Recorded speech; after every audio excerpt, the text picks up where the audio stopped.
વૈકલ્પિક રોકાણો નામ સાંભળતા જ લાગે કે કંઈક મોટું અને ખાસ હશે, ઊંચા વળતર અને અનોખી તકોની વાત. પણ શું આખી વાત એટલી જ સીધી છે?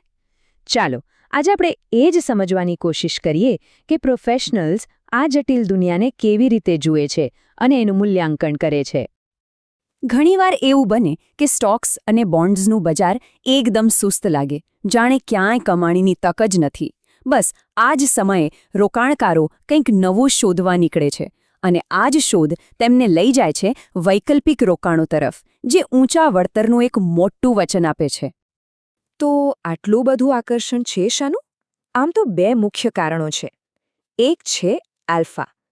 આલ્ફા એટલે બજાર જે વળતર આપે છે એના કરતાં પણ વધારે વળતર કમાવાની ક્ષમતા. અને બીજું છે ડાયવર્સિફિકેશન, જેનો સીધો મતલબ છે કે તમારા પોર્ટફોલિયોનું જોખમ ઘટાડવું. આનો મતલબ શું થયો?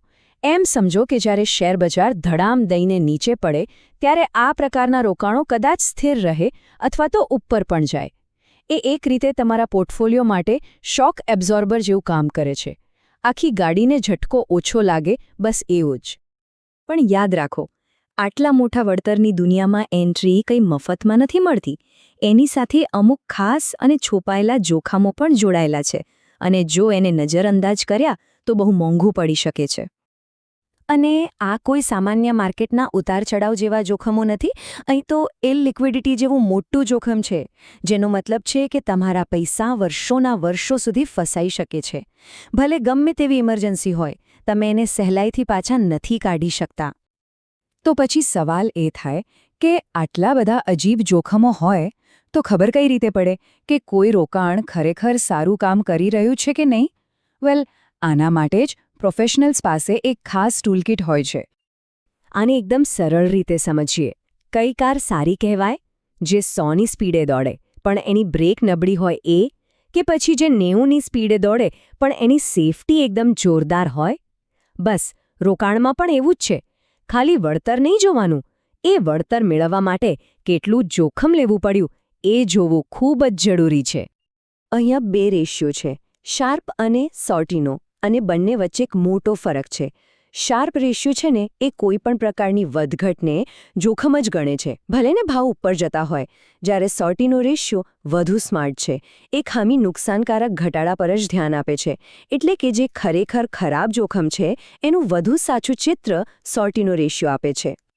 અને જુઓ, કોઈ એક જ માપદંડથી આખી વાત સમજી શકાતી નથી.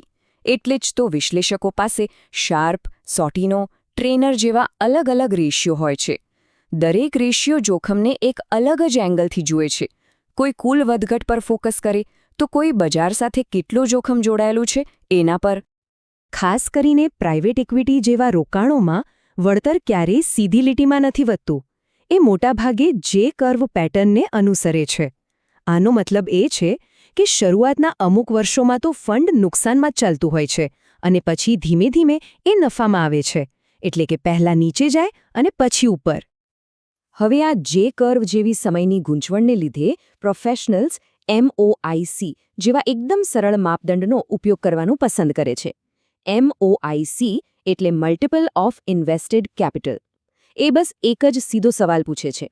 આપણે જે ₹1 રોક્યો હતો એની સામે આપણને પાછા કેટલા રૂપિયા મળ્યા? બસ, વાત ખતમ. આ જુઓ, કેટલું સરળ છે. જો કોઈએ $100 મિલિયન નું રોકાણ કર્યું અને જ્યારે એમાંથી બહાર નીકળ્યા ત્યારે એનું મૂલ્ય $500 મિલિયન હતું, તો એનો MOIC થયો 5x, એટલે કે 5 ગણું વળતર. હવે આવે છે સૌથી મોટો સવાલ. માની લો કે કોઈ એવી વસ્તુ છે જે બજારમાં વેચાતી જ નથી. એનો કોઈ પ્રાઇસ ટેગ જ નથી. તો પછી એની કિંમત કેવી રીતે નક્કી કરવી? વૈકલ્પિક રોકાણોમાં આ એક બહુ મોટો પડકાર છે. અને આ જ વાત અહીંયા કહેવાય છે. મૂલ્યનો અંદાજ લગાવવો જરૂરી બની જાય છે, કારણ કે આ એવા રોકાણો છે જેનું કોઈ નક્કી બજાર મૂલ્ય હોતું જ નથી. એટલે અહીંયા જોવા કરતાં અંદાજ લગાવવાની કળા વધુ કામ આવે છે. આ મૂંઝવણનો ઉકેલ લાવવા માટે એસેટ્સને 3 લેવલમાં વહેંચવામાં આવે છે. લેવલ 1 એટલે કે જેની કિંમત શેર બજારની જેમ એકદમ સ્પષ્ટ છે, બધાને ખબર છે. લેવલ 2 એટલે કે જ્યાં કોઈ નિષ્ણાત એની કિંમતનો અંદાજ લગાવે છે. અને લેવલ 3 આ સૌથી અઘરું છે. અહીંયા કોઈ બહારનો ડેટા નથી. એટલે કંપની પોતાના જ મોડલના આધારે એની કિંમત નક્કી કરે છે, જે એક રીતે ભણેલો ગણેલો તુક્કો જ કહેવાય. અને હવે છેલ્લે પણ સૌથી અગત્યની વાત, આ આખી સફર ત્યાં સુધી અધૂરી છે જ્યાં સુધી આપણે એના સૌથી નિર્ણાયક પાસાને ન સમજીએ, અને એ છે એનું જટિલ અને ખૂબ જ પ્રભાવશાળી ફી સ્ટ્રક્ચર. આ બે શબ્દો વચ્ચેનો તફાવત સમજવો ખૂબ જ જરૂરી છે. કમિટેડ કેપિટલ એટલે રોકાણકારે જે કુલ રકમ આપવાનું વચન આપ્યું છે એ, અને ઇન્વેસ્ટેડ કેપિટલ એટલે એ વચન આપેલી રકમમાંથી જેટલી રકમ ખરેખર રોકાય છે એ. કેમ? કારણ કે ફી કઈ રકમ પર ગણાય છે એનાથી જ જમીન આસમાનનો ફરક પડી શકે છે. અને અહીંયા જ આવે છે એક ચોંકાવનારી વાત.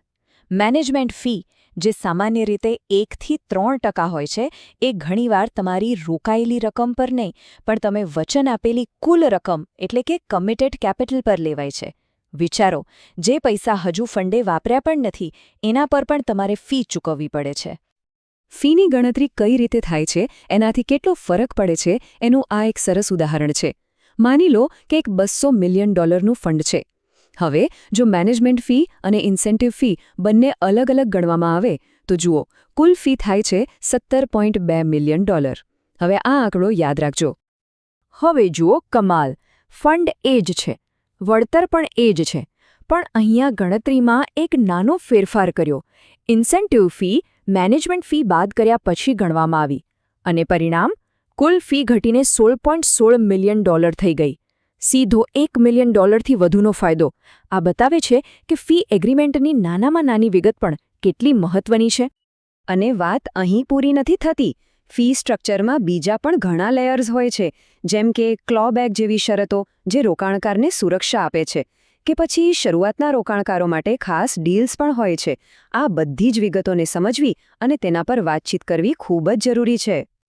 તો આ બધું જાણ્યા પછી અંતે સવાલ એ જ ઊભો રહે છે, બજાર કરતાં વધુ વળતર એટલે કે આલ્ફા કમાવાની લાલચમાં કોઈ રોકાણકાર ફી, જોખમ અને આટલી બધી જટિલતાની કેટલી કિંમત ચૂકવવા તૈયાર છે? આનો જવાબ દરેક માટે અલગ અલગ હોઈ શકે છે.